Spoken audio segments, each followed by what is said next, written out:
আজকের এই মাহফিল, এই মাহফিল আমাদের সকলকে উপস্থিত হওয়ার তৌফিক আল্লাহ রাব্বুল আলামিন আমাদেরকে দিয়েছেন। এই জন্য শুকরিয়াতান কণ্ঠটাকে উজাড় করে পড়ুন আলহামদুলিল্লাহ।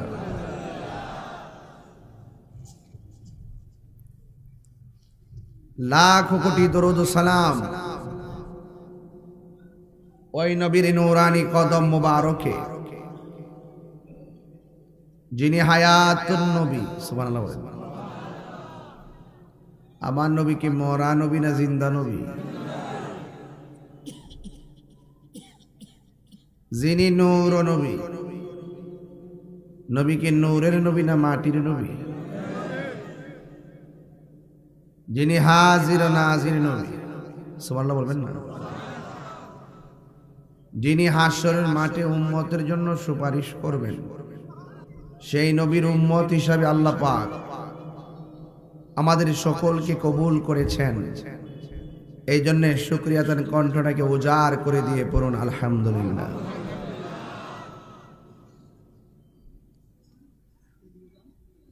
আমার মিতা জনাব গিয়াসউদ্দিন সাহেব সহ এই এলাকার গণ্যমান্য ব্যক্তিবর্গ এই উজানচর গাউসিয়া হামিদে নজিবা বেগম সুন্নি হাফিজে মাদ্রাসার জন্য জান প্রাণ দিয়ে তারা যদিও রাত্রে ঘরে ঘুমায়, মনটা মাদ্রাসায় পড়ে থাকে। আমি একটু অনুভব করছি বিভিন্নভাবে, এটা কি সত্য কিনা বলেন? তো এই মাদ্রাসার দিকে মনটা যে পড়ে থাকে, রাসূল বলছেন মানুষ মারা গেলে আমলের দরজা বন্ধ হয়ে যায়। 3 প্রকার আমল সওয়াব কবরে যেতেই থাকে। সুবহানাল্লাহ। নাম্বার 1, যদি কেউ সাদকায়ে জারিয়া, আল্লাহর ওয়াস্তে কেউ যদি রাস্তাঘাট মাদ্রাসা ইত্যাদি করে যায়, এই সওয়াবটুকু কবরে যেতে থাকবে। এমন উপকারী এলেম যা আপনি শিখাইয়া গেলেন, এই এলেমের আপনি যে এলেমটা শিখাইয়া গেলেন, সেই জন্য এই সওয়াবটা আপনার কবরে যেতেই থাকবে। আবার নেক সন্তান, যে সন্তান আপনার জন্য দোয়া করবে। ফুটফুটে 3টা বাচ্চা হাজার মানুষের সামনে ইংলিশে বক্তব্য দেয়, বাংলায় ট্রান্সলেট করে, আবার আরবিতে বক্তব্য দেয়। এ থেকে আপনারা বেজার হয়েছেন? এটা একটা মাদ্রাসার ক্রেডিট, সমাজের ক্রেডিট, তাদের ব্যক্তিগত ক্রেডিট এবং ভবিষ্যতে অনেক দূর এগিয়ে যাওয়ার একটা লক্ষণ কিংবা নমুনা। আবার 2টা ছাত্রকে আমি এবং আমাদের সালাউদ্দিন সাহেব পাগড়ি পরিয়েছি। আপনি জানেন মিয়া এদের সম্মান কত? হাশরের মাঠে আল্লাহ বলবে, এই তোমরা এই রাস্তা দিয়ে যাও। বিল্ডিং এ যেমন একটা সিঁড়ি থাকে, লিফট থাকে, বেহেশতের ভিতরে একজনকে এই সিঁড়ির রাস্তা, আরেকজনকে লিফটের রাস্তা বানাবে। সিঁড়ি দিয়ে যে জান্নাতে ঢুকবে, লিফট দিয়ে ওই জান্নাতেই ঢুকবে। ঢোকার পরে সিঁড়ির লোকগুলো বলবে, আল্লাহ আমরা ঢুকলাম এই রাস্তা, ওরা আমাদের আগে ভিআইপি রাস্তা এসে পড়ছে, এরা কারা? এদেরকে চিনো না? এরা হইল দুনিয়ার কোরআনে হাফেজ।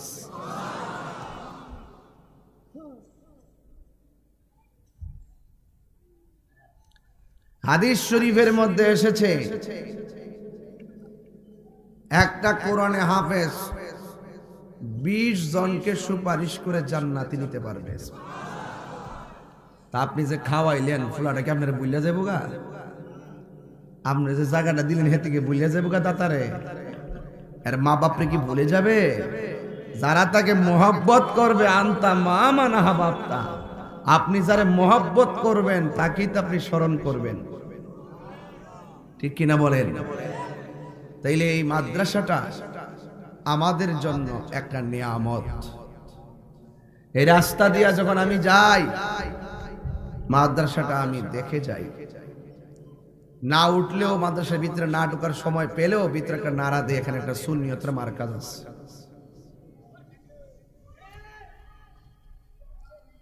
ভাইয়েরা আমার, আজকের এই মাহফিলটা উজানচর KN উচ্চ বিদ্যালয় মাঠে, বিশাল বড় প্যান্ডেল, মানুষ ভরপুর। এটা আমাদের সমাজের একটি সুন্দর চিত্র। কোনো আওয়াজ নাই, কোনো দৌড়াদৌড়ি নাই, কোনো ধরনের দুনিয়াবি কোনো দুষ্টুমি নাই। এটা নিঃসন্দেহে কোরআনের আকর্ষণ, ঠিক কিনা বলেন? এটা আমার নবীর আকর্ষণ, বাট নট তাহিরিকে দেখার আকর্ষণ। আমি প্রতিদিন 3টি করে মাহফিল করি, মাসে আমি 90টা প্রোগ্রাম করি।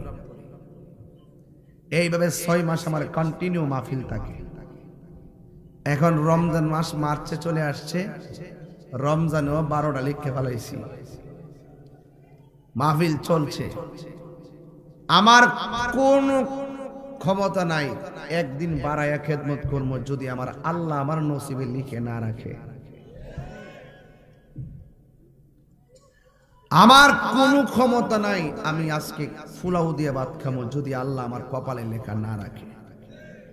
আছে? তা আপনি একটু চেষ্টা করবেন, মান জাদ্দা ওয়াজাদা, যে চেষ্টা করেছে পায়।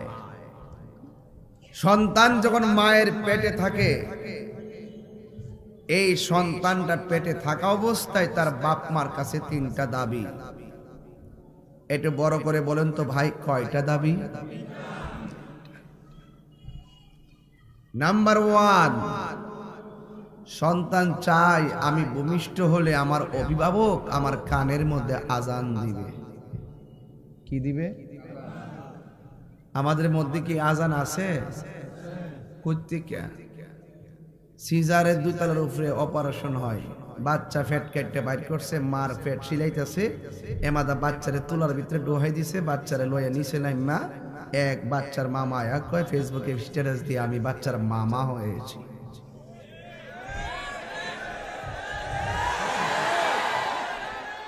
আর ওই দিক দিয়া যেই বিড়িটা 10 মাস 10 দিন পেটে রাখছে, এই মার কষ্টের খবর কেউ নেয় না। তুমি ফেসবুকে দেওয়ার জন্য পাগল হয়ে গেছো। যত সহজে আমি মামা হয়েছি, আমি বাবা হয়েছি, আমি চাচা হয়েছি, পেটের ভিতরে 10 মাস 10 দিন তত সহজ ছিল না। ওয়াজ মানলে মানবেন, না মানলে নাই, আমারটা আমি বলবই। আপনার দরকার ছিল বাচ্চাটা হওয়ার পর ডাক্তারকে বলতেন, ডাক্তার, এই নার্স, আমাদের কিছু কাজ বাকি আছে। বাচ্চার কানের কাছে গিয়ে আপনি আজান দিতেন। যখন বাচ্চা হয়, বাচ্চাকে শয়তান নাড়া দেয়। যখন আপনি আজান দেন, শয়তান পালিয়ে যায়। তার বাচ্চাটার ছোটবেলায় তার অন্তরে আল্লাহর নামের জজ্বা পয়দা হয়ে যায়। এক নাম্বার 2, বাচ্চা চায় আমার মা বাবা আমার সুন্দর একটা নাম রাখবে। আমরার মতন হুজুরের কাছে নাম রাখতে আসলে আমরা যখন বলি আপনার বাচ্চার নাম রাখবেন আল্লাহর প্রিয় 2টা নাম, একটা আব্দুল্লাহ, একটা আব্দুর রহমান, আমরা কি কো জানেন? আমরা কো হুজুর এটা তো বুড়া বুড়া বেড়াইতেন নাম, ভালো একটা নাম দেন। 4-5 দিন গেলে গিয়ে শুনি যে বাচ্চার নাম রাখছে বুলেট। ঘটনাটা কি? বাচ্চা নাকি খুব বেশি লড়াচড়া করে, বুলেটের মতো হন। হাসরের মাঠে বাচ্চাটাকে, এই দিকে, তোর নাম এইরকম কেন? তোর নাম কোরআন সুন্নাহ মতো হলো না কেন? বাচ্চা বলবে, আল্লাহ আমি কি করব, আমি তো ছোট আসলাম, আমার বাপ মা রাখে নাই। আল্লাহ কবে, এই তার বাপ মারা ডাক দে। আপনি মনে করছেন আপনি বাচ্চা যাবেন গা? আপনার সন্তান আপনার বিরুদ্ধে হাসরের মাঠে মামলা করবে, ঠিক কিনা বলেন? আমার ওয়াজকে উড়িয়ে ফেলে দিবেন না। 3 ঘন্টার কথা বলতেছি এখন। সুর দিলে আপনারা হারিয়ে যাবেন। আমার পরিষ্কার কথা হলো, বাচ্চাকে বলে এক কদম লড়বি না, নামাজ পড়লি না কেন? বাচ্চা বলবে আমার আম্মা তো বলে নাই, আমার আব্বা তো বলে নাই, এই জন্য আমি পড়ি নাই। রাসূল বলছিলেন 6 বছরের মাথায় নামাজের কথা বলো, 9 বছরের মাথায় বেত্রাঘাত করে মসজিদে পাঠাও। কিন্তু দুঃখজনক হলো সত্য, আগের অভিভাবকরা অনেকাংশে ভালো ছিল। এই প্রজন্ম দুনিয়ার ধান্দাই পরে কিসে যেন বান্দা হয়ে গেছে, আল্লাহর দিকে, দুনিয়ার দিকে ঝুঁকে গেছে। ভাইয়েরা আমার, 2 নম্বর সন্তান দাবি করে আমার মা বাবা আমার সুন্দর একটা নাম রাখবে। যেমন আমার সন্তান যখন হয়েছে, আমি নিজে আমার সন্তানের কানে আজান দিয়েছি, আমি দিয়েছি। 3 নম্বর সন্তান কামনা করে পেটে থাকতেই যে আমার আব্বা আম্মা আমাকে দ্বীনি শিক্ষা দিবে, আর সন্তান পেটে থেকে আমার দ্বীনি শিক্ষা দিবে। আর সন্তান পেটে লইয়া বাপ মা 2 জন, সন্তানের বাপ মা 2 জন এক বালিশে মাথা ঠেকায় আচ্ছা আমার ঘরে ছেলে হলে কি বানাবো? হুট করে কেন ডাক্তার বানাবো? সন্তান বাপ মার কাছে কামনা করে আমাকে দ্বীনি শিক্ষা দিবে, আর সন্তানের মা প্রথমে আমি ডাক্তার বানাবো। এই বাচ্চা হওয়ার পরে নিয়ে ঢুকাই দে কিন্ডারগার্টেনের ভিতরে। আমি বলি না কিন্ডারগার্টেন আপনার সন্তান পড়াবেন না, আমি এই কথা বলবো না। আমি বলবো আপনি যেটাতেই পড়ান আপনার প্রথম টার্গেট কোরআন শিক্ষা। কথা বলেন ঠিক না? এই উদাহরণস্বরে গাউস, আমি কোনো প্রসঙ্গ ছাড়া কথা বলি না, পাতলা ওয়াজ আমি করি না, আমি প্রসঙ্গ ছাড়া কথা বলি না। সন্তানকে প্রথম আপনাকে কোরআন শিক্ষা দিতে হবে। এরপর আপনার ছেলে আমেরিকা যাক, লন্ডন যাক, যেখানে যাক, স্কুলে পড়ুক, ইউনিভার্সিটিতে পড়ুক, মাদ্রাসায় পড়ুক, এই 5 ওয়াক্ত নামাজে কোরআন তেলাওয়াত আছে না নাই? তা আপনি ছোটবেলায় শিক্ষা না দিলে কি বুড়া হইলে পড়বো? বয়স্ক শিক্ষা তখন ফরবটি হই, কিন্তু মাখরাজও ভালো করে পড়তে পারবে না। এই জন্য আমি আপনাদেরকে অনুরোধ করব, পায়ে হাত রেখে বলবো, উজানচর গাউসিয়া হামিদিয়া নজিবা বেগম সুন্নিয়া মাদ্রাসা শুধুমাত্র হাফিজিয়া মাদ্রাসাই নয়। এটা এক দিক দিয়ে যেমন কোরআন শিক্ষা দেওয়া হয়, আর এক দিক দিয়ে আধ্যাত্মিকতার চর্চা হয়, আর এক দিক দিয়ে ঈমান আকীদাকে মজবুত করা হয়। আমি কি বোঝাতে পেরেছি? তাহলে আজকে সিদ্ধান্ত আপনারা নেন, আপনার সন্তানের নামটা কেমন রাখবেন, আপনার সন্তানকে কি শিক্ষা দিবেন, সিদ্ধান্ত আপনার। বাচ্চা ছেলেটা কাদামাটির মতো, কাদামাটি দিয়ে যা মন চায় তাই করতে পারবেন। বাচ্চাটার সেম এইরকম, প্রত্যেকটা বাচ্চার কিছুই করার থাকে না। ছোটবেলা বাচ্চাটারে জান প্রাণ দিয়ে একটা লাইনে রাখতে পারলে এই বাচ্চাটা মিডল বয়সে গেলে ছোটবেলার শিক্ষাই সে শিক্ষিত হয়। কথা বলেন ঠিক কিনা? এই জন্যই বলা হয়েছে, দা ওয়াইজ সেড, একজন দার্শনিক বলছিলেন, বিচক্ষণ ব্যক্তি বলছিলেন, জ্ঞানী বলছিলেন, তোমরা আমাকে শিক্ষিত একটি মা দাও, আমি তোমাদেরকে শিক্ষিত একটি জাতি উপহার দিব। গাছ ভালো তো ফল ভালো। কথা বলেন ঠিক কিনা বলেন? এই জন্য বাপ মা বাঁচার কোনো রাস্তা নাই। আপনার দায়িত্ব আপনার পোলাটারে সঠিকভাবে লেখাপড়া করানো। ভাইয়েরা আমার, আরেকটি কথা বলতেই হয়,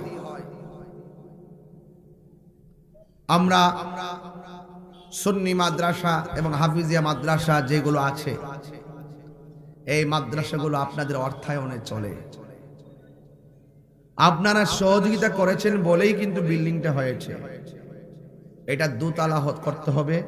ছাত্র মোটামুটি অনেক হয়েছে, এবং আরো বৃদ্ধি করলে আমাদের এলাকার শোভাবর্ধন হবে, ছাত্রদের জন্য অনেক সুবিধা হবে। কথা বলেন ঠিক কিনা?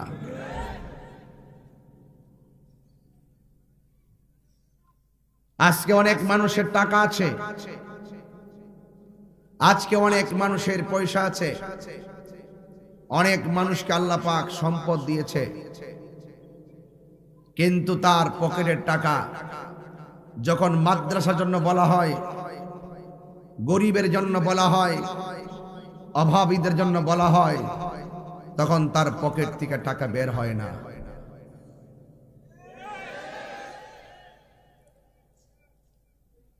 মানবতার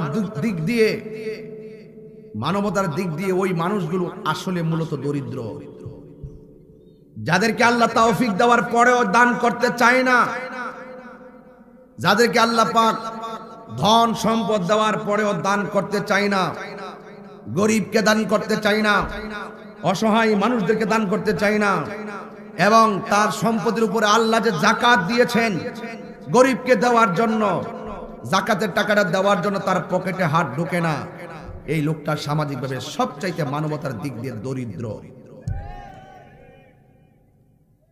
আমার মনে হয় এই বাংলাদেশে যত টাকাওয়ালা আছে, যত সম্পদওয়ালা আছে, ওই সম্পদওয়ালা মানুষগুলো যদি সুষম বন্টন নীতির আলোকে যাকাতের টাকাগুলো তাদের ঘরে ঘরে পৌঁছাইয়া দিত, আমার মনে হয় এই বাংলাদেশে কোনো গরিব থাকতো না।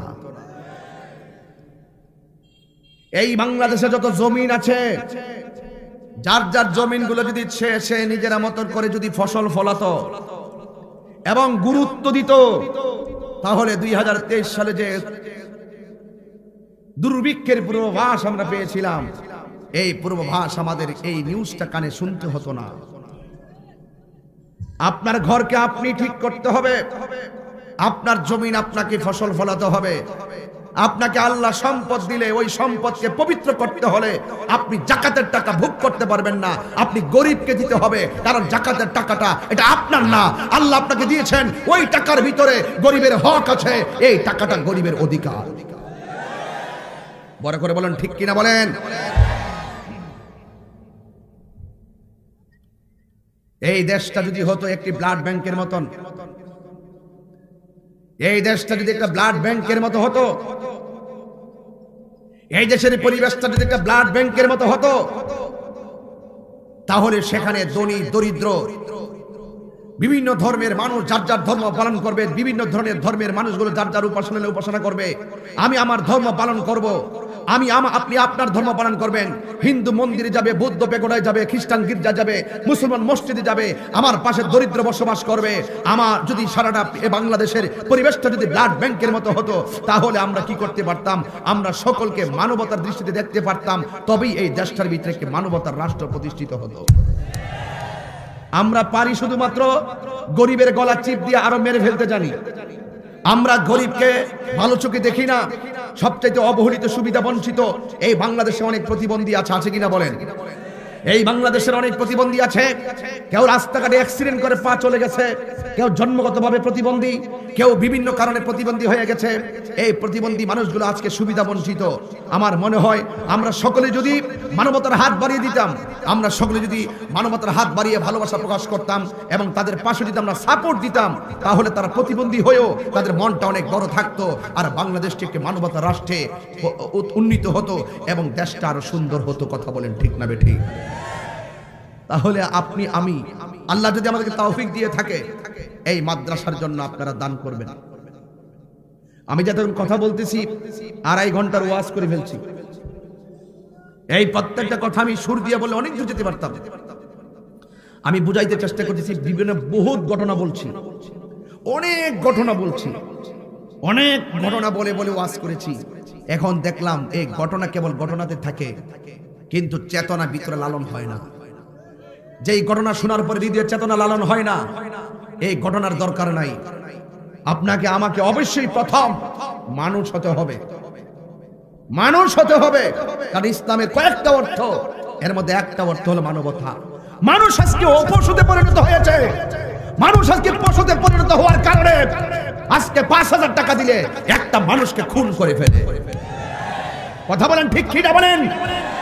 আজকে মানুষ পশুতে রূপান্তরিত হওয়ার কারণে বিভিন্ন সূত্র জের ধরে মানুষকে বস্তা বন্দি করে পানির মধ্যে পুঁতে ফেলা হয়, তাকে মেরে ফেলা হয়। মানুষ পশুতে পরিণত হওয়ার কারণে 6 বছরের বাচ্চা পর্যন্ত দর্শনের শিকার হতে হয়। তো আপনি যদি মানুষ হতে চান, এই উজানছড় গাউসিয়া হামিদিয়া নজিবা বেগম সুন্নি হাফিজ মাদ্রাসায় যদি আপনার সন্তানের হৃদয়ে যদি কোরআনের আলো জ্বালাতে পারেন, সেই আলো বিশ্বটাকে প্রেমের আলোতে পদার্পণ করে দিবে। আপনার ভিতরে আগে কোরআনের আলো জ্বেলে দেন। আপনার ভিতরে যখন কোরআনের আলো জ্বেলে যাবে, সমাজ আলোকিত হয়ে যাবে। আপনার ভিতরে যখন মুস্তাফার প্রেমে উজ্জীবিত হয়ে যাবে, আপনার ঘর কেন গোটা রাষ্ট্রে পরিণত হয়ে যাবে। কথা বলেন ঠিক কিনা বলেন? আমার ভাইয়েরা, সব শেষে অনেক কথাই বলতে পারবো। এইভাবে কথা বললে ঘন্টার পর ঘন্টা আপনারা বসে থাকবেন, কিন্তু একটি কথাই বলবো, দিন শেষে আমি আপনি আমরাই তো বাংলাদেশ, দিন শেষে আমি আপনি আমরাই তো মানুষ, দিন শেষে আমরাই তো আল্লাহর বান্দা নবীর উম্মত, দিন শেষে আমাদের তো এই গ্রন্থ তো একটাই, সেটা আল কোরআন। ধর্ম তো ইসলাম, সেটা তো একটাই ধর্ম, যেটা সেরা ধর্ম। কিন্তু সবচাইতে বড় কথা হলো, চলছি ফিরছি খাইছি ঘুমাচ্ছি, একটি জায়গায় চলে দিতে হবে, চিরদিনের জন্য চলে দিতে হবে। সেই জায়গাতে যাওয়ার আগে মৃত্যুবরণ করতে হবে। মৃত্যুর কষ্টের ভাগ আমার সন্তান নিবে না, কবরের কষ্টের ভাগ আমার সন্তান নিবে না। হ্যাঁ, টাকা করেন, এই টাকার ভাগ নেওয়ার জন্য আপনার ছেলে মেয়ে কামড়া কামড়ি করবে, খোদার কসম আপনার সন্তান আপনার কবরের কষ্টের ভাগ নিবে না, না না নিবে। কাহারও কষ্টের ভাগ কেউ নিবে? তাহলে আমার উজানছড়ের বন্ধুরা, আপনারা amazing figure and fighter and rising player, আপনারা তরুণ যোদ্ধা, যৌবন যার যুদ্ধে যাওয়ার সময় তার হয়। কথা বলেন ঠিক কিনা ঠিক? যৌবন যার যুদ্ধে যাওয়ার সময় তার। রাসূল বলছেন, হাসরের ময়দানে 7 শ্রেণীর মানুষকে আরশের নিচে ছায়া দিবে। এর মধ্যে হলো যুবক, যেই যুবকের যৌবনে বেশি ইবাদত করে। তো আমি আপনাকে প্রশ্ন করি, আপনার ইবাদতের সংখ্যা বেশি? আপনার লাইফের যুবকদের সবচাইতে কি বেশি আপনার কাছে? আপনি বলেন, হুজুর আমি রুটিন করে দেখেছি, ঘড়ির কাঁটা ম্যাপে দেখেছি, আমার সবচাইতে আমার লাইফে মোবাইলের সাপোর্টটা বেশি। কি ফেলে দিতে পারবেন? এবার আমি কি বলছি, রাতে শুইয়া চিন্তা করেন। এই মোবাইল আপনার টাকা কেড়ে নিয়েছে, এই মোবাইল আপনার সময় কেড়ে নিয়েছে, এই মোবাইল আপনার সময় কেড়ে তো নিয়েছেই, দাম্পত্য জীবনে অশান্তির আগুন জ্বালিয়ে দিয়েছে। এই মোবাইল আপনার মা থেকে আপনার বাবার মহব্বত থেকে অনেক দূরে সরে দিয়েছে। এই মোবাইল আপনাকে চরিত্রহীন বানিয়ে দিয়েছে। রাস্তা দুইটাই, একটা ভালো একটা মন্দ, আপনি সিদ্ধান্ত নেন। রাসূল বলছেন, তুমি আলেম হও। তুমি কি হও? তুমি আলেম হও। আলেম হতে না পারলে সন্তানটারে আলেম বানাও। এটাও যদি তোমার সুযোগ না থাকে, আলেমের সঙ্গে তুমি সম্পর্ক করো।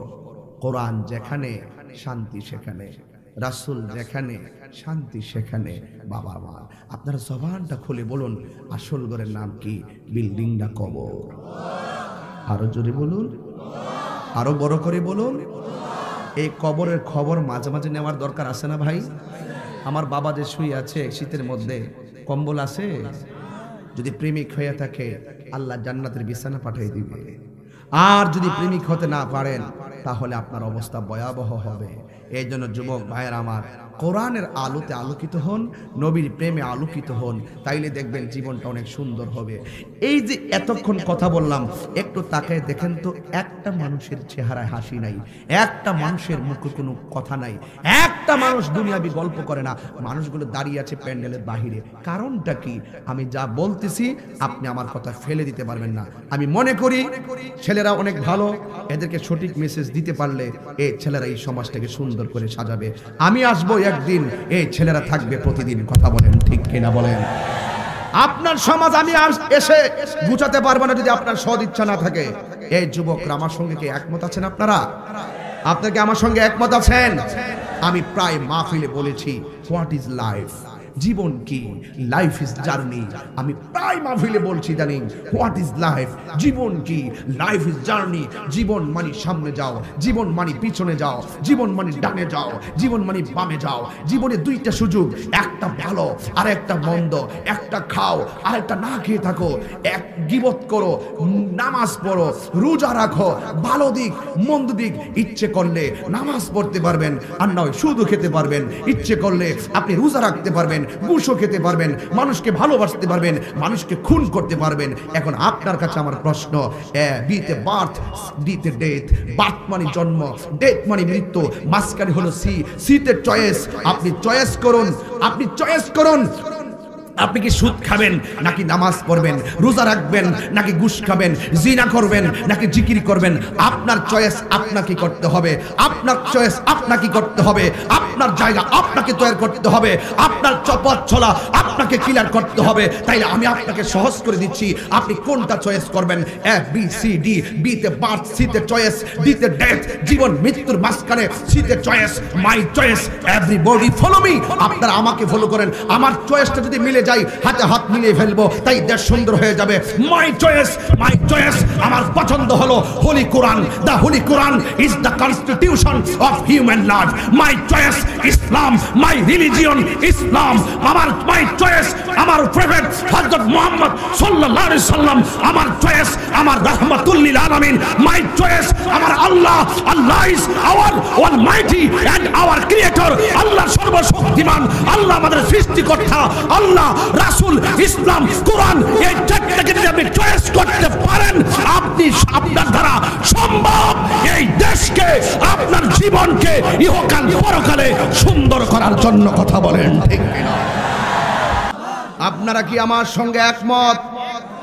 এই উজানছড়বাসী, বাঞ্ছারামপুরবাসী, আমার হোমনারবাসী, আপনারা কি আমার সঙ্গে একমত? জবান খুলে বলুন, আসল ঘরের নাম কি বিল্ডিং না কবর? আরো বড় করে বলুন, একদম দিলটা নরম করে বলুন। এই কবরে যাওয়ার আগে কি আজরাইল আপনার বাড়িতে আসছিল? আসছিল, আসছিল। আপনার দাদা যাওয়ার আগে কি কবরে আপনার বাড়িতে আজরাইল আসে নাই? আপনার বাবা যাওয়ার আগে কি আজরাইল আসে নাই? তার মানে হলো আজরাইল আমার বাড়ি চেনে, আজরাইল আমার বাড়ি। আহা, এই আজরাইল এসে আপনার উজানচরে ঢুকলো, এত সুন্দর ঘরে ঢুকলো, দরজাটা একদম চিপা, কিন্তু আজরাইল তো অনেক বড়, যার এক মুষ্টি মাটি সমান সমান 70 মণ। এক মুষ্টি মাটি সমান সমান, তাহলে এত বড় আজরাইল ছোট্ট ঘরে ঢুকলো কেমনে? যার মাথায় 7 সমুদ্র 13 নদীর পানি দিলেও 1 ফোঁটা পানি জমিনে পড়বে না, এত বড় আজরাইলটা ঢুকলো কেমনে রে ভাই? তার মানে উত্তর একটাই, আল্লাহ ইচ্ছা করলে পারে, আল্লাহ ইচ্ছে করলে পারে। এই যে একটা প্যান্ডেল করলেন আপনারা, আমার কথা কষ্ট হচ্ছে আপনাদের? আমার ওয়াজ লাগে না, কথা বললেই চলে। ওয়াজ বহুত করছি, এখন ঘটনার দরকার না, এখন চেতনার দরকার। ওয়াজ এখন শুনবো, এখনই পরিবর্তন হতে হবে। ও কালকে যাইয়া বৈশা বৈশা ওয়াজ শুননা ঘটনা উড়াই দিলাম, এগুলো আর চলবে না। এখন নগদ কাজ করতে হবে, জীবন অনেক অল্প। কথা বলেন ঠিক না বেঠিক? এই যে আপনি প্যান্ডেলটা করছেন, অনেক খুঁটি লাগে নাই? এই প্যান্ডেলটা ছড়াই দেন তো একটু, আসমানে তাকান তো, কোন খুঁটি আছে? ভাইরা আমার, বলতে চেয়েছিলাম ওই কথাটাই, যে একটা খুঁটি আল্লাহ ব্যবহার করে নাই। এত সুন্দর আসমানটা বানাইছে কার লাইগারে বাবা? আমাদের জন্য। এর দ্বারা প্রমাণ হয় আমরা বান্দারা দুনিয়াতে আসবো, আল্লাহর লাভটা কি? বান্দা দুনিয়াতে আসবে, চলবে ফিরবে, আল্লাহর লাভ কি? আল্লাহকে আমি প্রেম নিয়ে সাজাইছি, সব এই পৃথিবীটা প্রেমে সাজাইছি। আল্লাহ রাব্বুল আলামিন বলেন, আল্লাযী খালাকা সাবআ সামাওয়াতিন তিবাকা। আল্লাহ রাব্বুল আলামিন হলো তিনি যিনি আসমানটাকে 7টা স্তরে সৃষ্টি করেছেন। একটা আসমান থেকে আরেকটা আসমানে যাইতে 500 বছরের রাস্তা। এত বিশাল বড় আসমান বানাইলো, কিন্তু আমার আল্লাহ এই আসমানটা বানাইতে যাই একটা খুঁটিরও প্রয়োজন হয় নাই। জবান খুলে বলে, এই নিখুঁত কারিগরের নাম কি? আর বড় করে বলেন না, কে? বান্দা দুনিয়ার মধ্যে চলবে, ওয়াজালনান নাহারা মাশা, এই দুনিয়াতে বান্দা চলবে। আমার আল্লাহ আসমানের মধ্যে দিনে একটা সূর্য লাগাইয়া দিছে। সাধারণত একটু মেঘে ঢেকে গেলে আলোটা হারিয়ে যায়। বান্দা রাতের বেলা ঘুমাবে, চাঁদের গায়ে একটা কালো দাগ দিয়েছে, এমন ভাবে আলোটারে স্নিগ্ধ করে দিয়েছে, আমরা রাতের বেলা ঘুমাইলে আলোতে কোনো সমস্যা হয় না। সুবহানাল্লাহ বলবেন না? কার জন্য করছে এগুলা? আমাদের জন্য। আমাদের রবকে আল্লাহ। আমার যুবক ভাইরা, আমার মুরব্বী মামাটিরা গো, অনুরোধ করে বলে দিয়ে যায়, কথাগুলোকে উড়ন্ত ভাবে ফেলে দিবেন না। আমি আস্তে আস্তে খুব ডিপলি জায়গায় ঢুকবো। আমার ডানে তাকান, আমার বামে তাকান, দেখবেন আমার আল্লাহ সবুজ গাছ দিয়া কেমনে সাজাইছে। গাছ, আম গাছে তাকাইলে, আমের পাতার দিকে তাকাইলে কেউ আম গাছকে জাম গাছ বলবে না, পাতা দেখলে বোঝা যায় গাছটা কি গাছ। কলা গাছ দেখলে কেউ নারিকেল গাছ বলবে না, কলা গাছের পাতা দেখলেই বোঝা যায় গাছটা কি গাছ। তাল গাছ দেখলে কেউ জাম গাছ বলবে না, তাল গাছের পাতা দেখলে তাল গাছ চিনে ফেলে। বন্ধুরে, মানুষ দেখলে দেখেন, একটু তাকায় দেখেন, আমার দিকে তাকান, ওনারও নাক আছে, আমারও নাক আছে, আমার মিতারও নাক আছে, আরেকজনের কান আছে, সব আছে। মানলাম একটা লোক একটা মিলে না, দেখতে তো দেখা যায় একই রকমের। এই জন্য আমি বাহিরের স্ট্রাকচার বাদ দিয়া দিলাম, কিন্তু একটা জায়গায় আমার সঙ্গে একমত হবেন, এখানে হাজার হাজার মানুষ, আমার মনে মা বোন এতগুলা হবে পর্দার আড়ালে, এর চাইতে বেশি হবে। হাজার হাজার মানুষ একটা কণ্ঠের সঙ্গে একটা কণ্ঠ মিলে না গো। কেমন বাঁশি আল্লাহ বানাইছে, মানুষের কণ্ঠের বাঁশি। তাই তো আমার রবকে ভালোবাসি। এই জন্য আল্লাহ আমাদেরকে সুখে রাখলেও খুশি, দুঃখে রাখলেও খুশি। হাজার হাজার মানুষ একটা কণ্ঠের সঙ্গে একটা কণ্ঠ মিলে না। হ্যালো বললে বুঝা ফেলায় এটা মানিক মিয়ার কল, হ্যালো বললে বুঝে ফেলায় এটা আব্দুর রহমানের কল। বন্ধু বন্ধুরে মোবাইলে কণ্ঠের মাধ্যমে চিনে ফেলে। কথা বলেন ঠিক কিনা? এত সুন্দর সৃষ্টি, ওই রবের না চিন্না যদি দুনিয়াদারির প্রেমে পাগল হইয়া যাও, আল্লাহ বলে বান্দারি আমি আল্লাহ দিয়া পরীক্ষা করব, না দিয়াও পরীক্ষা করব। ওয়ালানাবলুওয়ান্নাকুম বিশাইইম মিনাল খাউফি ওয়াল জু'i ওয়া নাকসিম মিনাল আমওয়াল ওয়াল আনফুসি ওয়াস সামারাত ওয়া বাশশিরিস সাবিরিন।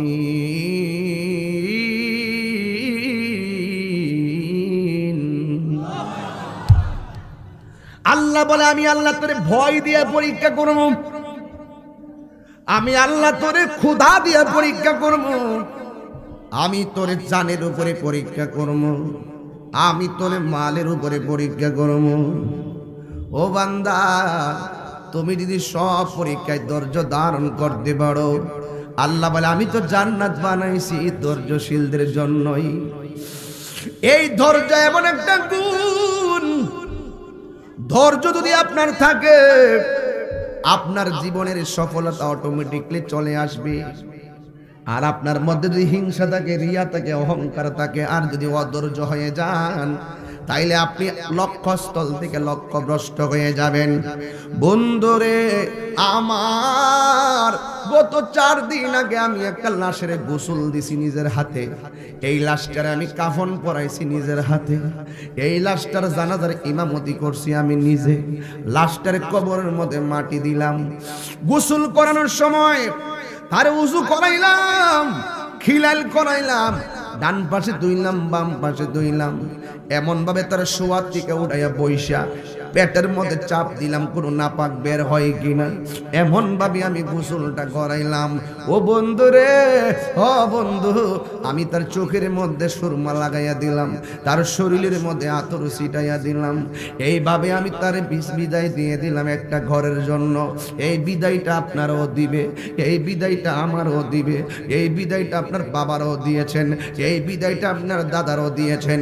এই জন্যই তো আল্লাহ বলছে আল্লাযীনা ইযা আসাবাতুহুম মুসিবাহ ক্বালু ইন্না লিল্লাহি ওয়া ইন্না ইলাইহি রাজিউন।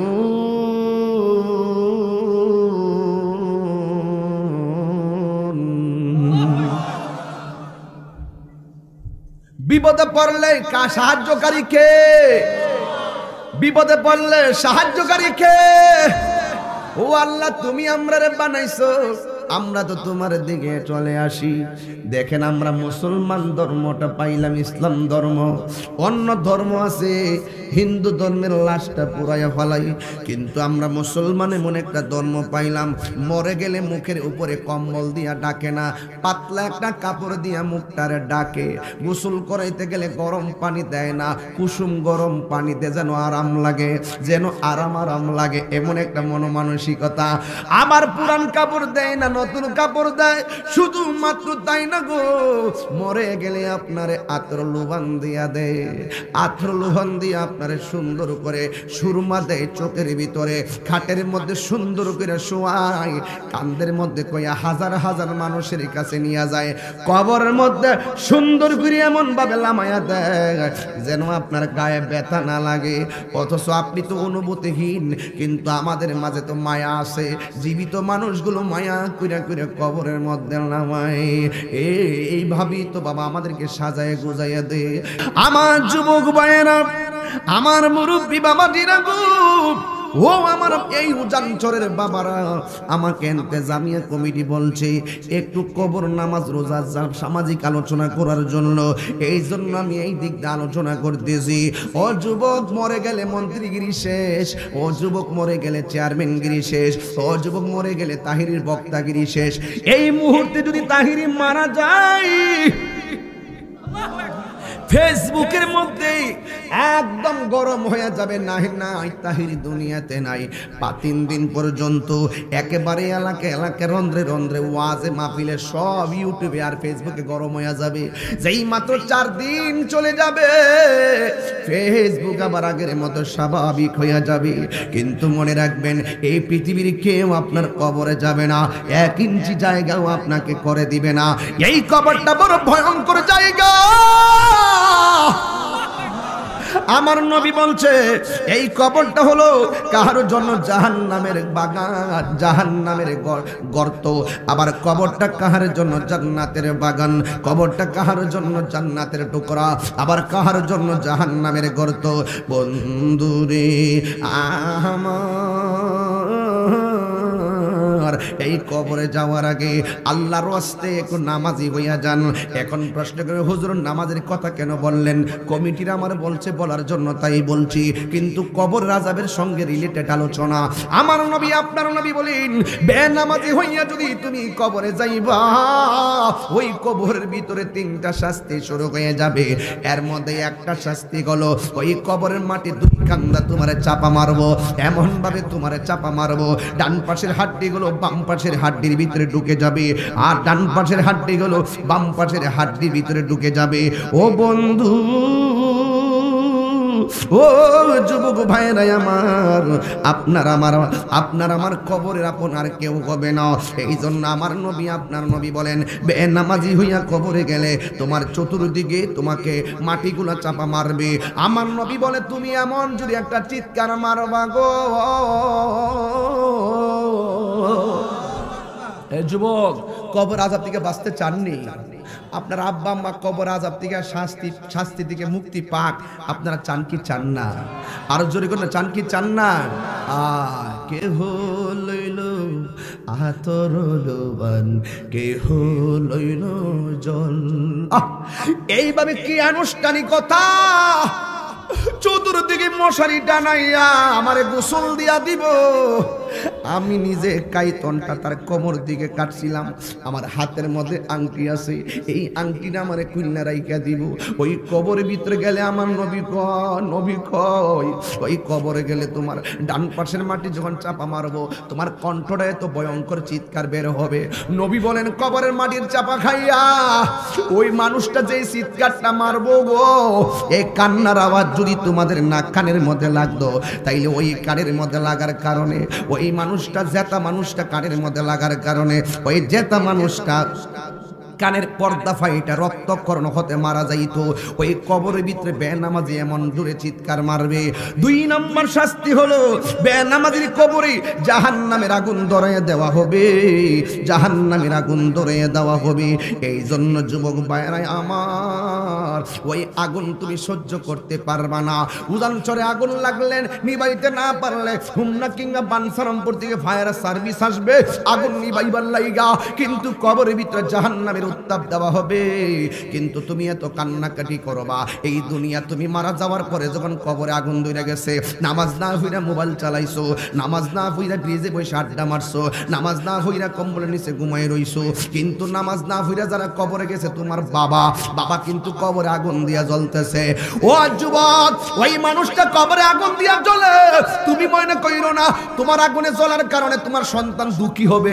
না না না না, তুমি মারা গেছো, তোমার সন্তানের মোবাইল টিপা বন্ধ নাই, তুমি মারা গেছো সন্তানের বিয়ের অনুষ্ঠান বন্ধ নাই, তুমি মারা গেছো সন্তানের ক্রিকেট খেলা বন্ধ নাই, তুমি কবরে গেছো সন্তানের বিপিএল খেলা দেখা বন্ধ নাই, তুমি কবরে গেছো বিশ্বকাপ খেলা দেখা বন্ধ নাই, তুমি কবরে গেছো তোমার সন্তান প্রেম প্রীতির মধ্যে অভাব নাই, তুমি কবরে গেছো ব্যাংকের টাকা লইয়া তোমার সন্তান ভাগাভাগি শুরু করে দিয়েছে। কথা বলেন ঠিক কিনা বলেন? এই জন্য কার জন্য আপনি রাইখা যাবেন?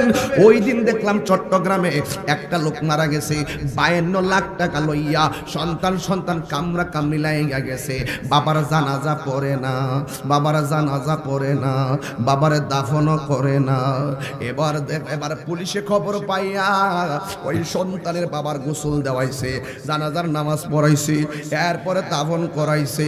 52 লাখ টাকা লইয়া দুনিয়ার কাল লাগা টাকা রাইখা গেলেন, আপনার সন্তান আপনার টাকা লইয়া কামরা কামড়ি শুরু করছে, কিন্তু কবরের কষ্টের ভাগ নিবে না। এই জন্য আমি শুরুতে ওয়াজ করছিলাম, সন্তানকে টাকার মালিক বানাইবার আগে দ্বীনের শিক্ষার মালিক বানাইতে হবে। আমার ওয়াজটা কি বুঝতে অসুবিধা হইতেছে আপনাদের? সন্তানকে টাকার মালিক বানাইবার আগে আপনার সন্তানকে দ্বীনের শিক্ষার মালিক বানাইতে হবে। আজকে যদি আপনার সন্তানকে ওই দ্বীন শিক্ষার মালিক বানাইতেন, নবীর মহব্বতের প্রেমের শিক্ষার মালিক বানাইতেন, কোরআনের আলোতে আলোকিত করতেন, এই সন্তান মারা যাওয়ার পরে প্রথম আপনাকে মায়া কইরা গোসল দিয়া জানাজা কইরা দাফন করত। এই যুবক, বাপ মার জন্য পাগল একটা লোক হাত তুলো তো দেখি যে হুজুর এই মাদ্রাসায় আজকে প্রথম দিয়া দিব, আমি 10,000 টাকা দিয়ে দিব। একটা লোক কন্ত দেখি যে আপনারা মাদ্রাসাকে ভালোবাসেন কিনা দেখি, ছাত্র দেন না দিবেন, নাতি দিবেন, সন্তান দিবেন, ভাই দিবেন। একটা লোক হাত তুলে কেন হুজুর এমন একটা জায়গায় ওয়াজ দিয়ে রাখছেন, আমি 10,000 টাকা প্রথম দিয়া দিব, আমি জানে মালে নবীরে ভালোবাসি। কেন দিবেন? জনাব মোহাম্মদ আব্দুল আওয়াল সাহেব, বুদারকান্দির আব্দুল আওয়াল সাহেব, এত রঙিন এত কাপড় কিছুই ভালো লাগে না মোর, এত রঙিন এত কাপড়, এত রঙিন এত কাপড় কিছুই ভালো লাগে না মোর। কত? আর এই শেখ হাজার জাকারিয়া 500, উনি কত? 5,000। হারিস আব্দুল আওয়াল 5,000। বলেন না মারহাবা কর্নাকে লেগে? আপনারা কি কষ্ট হইতেছে? আমি কি কোনো দলিলের বাইরে কথা বলতেছি? যুবক ভাইয়ের আমার মাদ্রাসাটা টিকে গেলে, আমি মরে গেলে গাও, এই আমার মিতা গেলে গাও, এই প্রতিষ্ঠান থাকলে আজীবন আপনার ছেলেরা সেই আলোতে আলোকিত হবে ইনশাআল্লাহ। আরো ধরে ইনশাআল্লাহ।